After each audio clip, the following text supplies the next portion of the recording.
Assalamualaikum warahmatullahi wabarakatuh. Jumpa lagi dengan saya Ditya.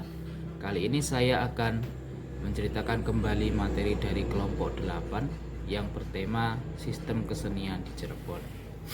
Kota Cirebon adalah salah satu kota yang berada di Provinsi Jawa Barat, Indonesia. Kota ini berada di pesisir utara Jawa atau yang dikenal dengan Jalur Pantura yang menghubungkan Jakarta, Cirebon, Semarang, Surabaya.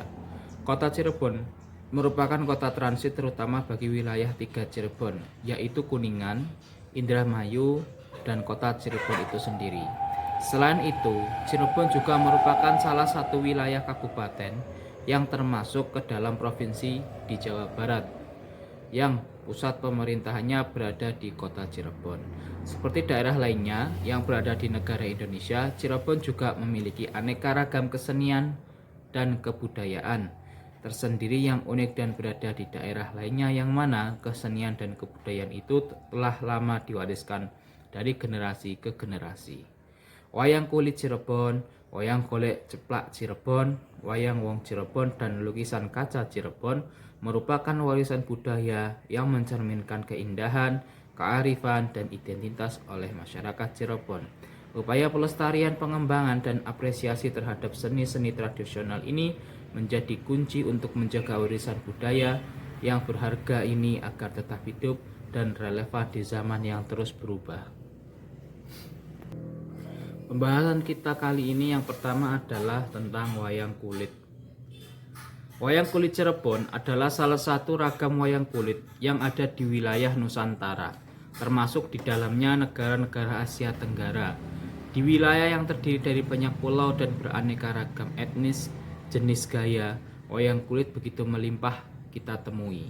Misalnya, di beraneka jenis wayang kulit di Pulau Jawa, wayang Narta di Bali, wayang Sesak di Lombok, wayang Melayu di Terengganu dan Malaysia, hingga wayang Nang Yai dan Nang Taulung yang ada di Thailand.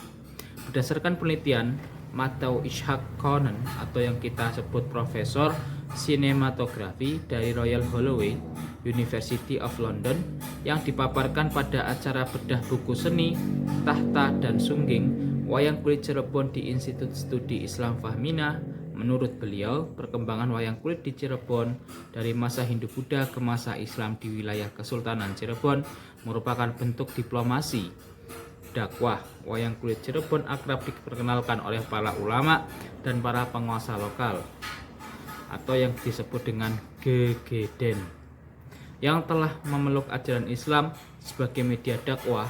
Wayang kulit Cirebon juga digunakan sebagai simbol agama dan media untuk bercerita tentang kebiasaan sehari-hari. Pembahasan berikutnya yaitu wayang golek cepak. Wayang golek cepak Cirebon merupakan wayang yang syarat dengan nilai dan memiliki khas tersendiri. Salah satunya dari segi cerita yang disajikan adalah kisah nyata yang pernah terjadi di masa lalu, seperti cerita Wali Songo. Selain nama cepak itu sendiri, yang artinya adalah barang ataupun nilai negatif tertentu yang harus dipotong dalam kehidupan manusia, awal mula wayang golek cepak diciptakan oleh Pangeran Papa, yang mana masih keturunan Sunan Gunung Jati, yang pada saat itu adalah seorang tokoh yang berpengaruh di wilayah Cirebon. Tujuan Pangeran Papa menciptakan wayang golek cepak adalah untuk mendukung dakwah Islam yang bisa dilaksanakan pada siang hari, karena wayang kulit hanya bisa diadakan pada malam hari. Tokoh-tokoh dalam cerita yang digambarkan tidak berasal dari legenda seperti Hindu Mahabharata dan Ramayana, melainkan dari babat cerita dari legenda Wali Songo. Cerita yang ditawarkan wayang golek cepak Cirebon tidak hanya sebatas cerita Wali Songo ataupun cerita kuno, tetapi wayang golek cepak dapat menawarkan cerita yang kontemporer tentang kehidupan sehari-hari yang mungkin diminati oleh generasi muda Indonesia dan dapat menjadi media kerjasama pemerintah serta pihak pendidikan untuk mengkomunikasikan pesan moral dalam berbagai cara.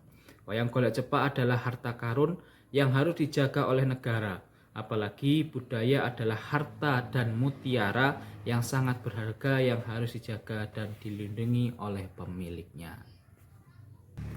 Pembahasan kita selanjutnya yaitu tentang wayang wong. Wayang wong Cirebon adalah bentuk seni pertunjukan tradisional dari Cirebon. Wayang wong sendiri berarti wayang orang atau teater orang. Pertunjukan ini menggabungkan antara seni tari, seni musik, dan seni drama, dan umumnya mengadaptasi cerita dari epik Ramayana ataupun Mahabharata. Wayang wong Cirebon memiliki akar yang dalam tradisi pertunjukan di Jawa. Namun, gaya dan karakteristik khas Cirebon ditambahkan di dalamnya. Sejarah wayang wong Cirebon dapat kita telusuri kembali pada abad ke-15 di bawah pemerintahan Sunan Gunung Jati, yang mana beliau merupakan salah satu anggota dari Wali Songo. Wayang wong di Cirebon memiliki gaya dan karakteristik yang unik dibandingkan dengan wayang orang lain di daerah selain di Jawa. Beberapa ciri khas termasuk kostum yang warna-warni, gerakan tari yang dinamis, dan adanya dialog dalam bahasa Cirebon. Istana Keraton Cirebon sebagai pusat kekuasaan di wilayah itu memainkan peran yang penting dalam perkembangan wayang wong Cirebon. Pertunjukan ini dianggap sebagai hiburan istana dan seringkali diselenggarakan dalam rangka perayaan kerajaan ataupun acara keagamaan.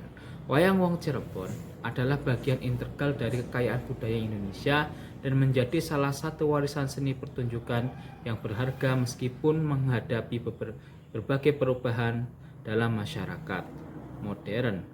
Upaya untuk melestarikan dan mengembangkan seni ini terus berlanjut untuk memastikan kelangsungan budaya yang kaya dan berharga ini. Pembahasan kita yang terakhir yaitu mengenai tentang lukisan kaca. Sebelum lukisan kaca dikenal di Cirebon, masyarakat Cirebon memakai media kayu kulit maupun kain. Ketika kaca mulai dipakai, tema yang banyak muncul adalah tema-tema wayang dengan kaligrafi Islam, dengan harapan mampu menyampaikan nilai-nilai Islam kepada masyarakat melalui simbol-simbol pewayangan. Lukisan kaca sendiri mengandung berbagai filosofis yang menyangkut religi dan kepercayaan. Fungsi sebagai azimat pun masih dipercaya di beberapa kalangan masyarakat di Cirebon. Sebagai contoh adalah lukisan kaca dengan objek Ganesha, dipercaya sebagai penolak balak ataupun penolak sial, yang biasanya dipasang di bagian depan rumah. Wayang kulit Cirebon adalah wayang yang menggambarkan kekayaan, sejarah, dan kearifan lokal masyarakat di Cirebon. Sebagai seni pertunjukan tradisional, wayang kulit Cirebon tidak hanya menyajikan cerita epik, tetapi juga membawa pesan moral dan filosofis yang melekat dalam kehidupan sehari-hari. Sejarah perkembangan mencerminkan integrasi nilai-nilai lokal dalam seni pertunjukan, menciptakan identitas budaya dan yang unik dan bernilai tinggi di tengah perubahan zaman. Wayang golek cepak Cirebon dengan karakteristik cepak yang menjadi ciri khasnya memberikan kontribusi besar dalam melestarikan kearifan lokal dan kebudayaan masyarakat Cirebon. Melalui seni pertunjukan yang unik ini, nilai-nilai tradisional diwariskan kepada generasi berikutnya, menciptakan ikatan emosional yang kuat dengan akar budaya mereka. Perkembangan terkini dan upaya pelestarian menjadi langkah penting untuk memastikan eksistensi dan keberlanjutan wayang golek cepak Cirebon. Wayang wong Cirebon sebagai perpaduan seni tari, drama, dan seni rupa memancarkan keindahan dan kekayaan tradisi di Cirebon. Perkembangannya seiring waktu mencerminkan evolusi seni pertunjukan yang tetap relevan dalam kehidupan budaya masyarakat setempat. Keunikan gerakan tari topeng dan cerita yang diangkat menjadi bukti kekayaan seni budaya tradisional yang diwariskan dari generasi ke generasi. Lukisan kaca Cirebon sebagai seni rupa tradisional melibatkan teknik dan simbolisme yang khas, menciptakan karya seni yang memikat mata dan mendalam maknanya. Ciri khasnya yang mencerminkan nilai-nilai filosofis dan kearifan lokal menjadikannya tidak hanya sebagai medium yang visual, tapi juga sebagai penjaga warisan budaya di Cirebon. Dampaknya tidak terasa dalam seni rupa, tapi juga memberikan kontribusi pada sektor pariwisata dan ekonomi lokal. Wayang kulit Cirebon, wayang wong Cirebon, dan lukisan kaca Cirebon merupakan warisan budaya yang mencerminkan keindahan, kearifan, dan identitas pada masyarakat Cirebon. Upaya pelestarian, pengembangan, dan apresiasi terhadap seni-seni tradisional ini menjadi kunci untuk menjaga warisan budaya yang berharga ini agar tetap hidup, lestari, dan relevan di zaman yang terus berubah. Demikianlah saya sampaikan materi dari kelompok 8. Semoga dapat bermanfaat untuk kita semua. Saya akhiri, wassalamualaikum warahmatullahi wabarakatuh.